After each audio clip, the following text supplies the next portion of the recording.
Today on AFOL TV, we're going to do a quick and easy tutorial on how we make our traffic lights, which has been highly requested on Instagram and TikTok. So let's dive on in.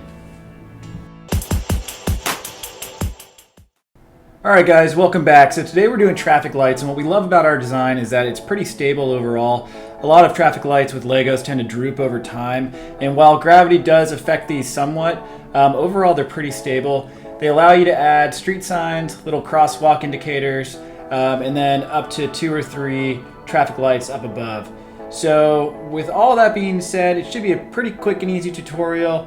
Feel free to slow down the video if you need to follow along, but we're going to dive on in. Here we go.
Alright guys, and that's it.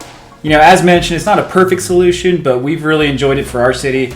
Here it is relative to a minifig, but it's fit in really well with our city, and they've held up pretty well against gravity.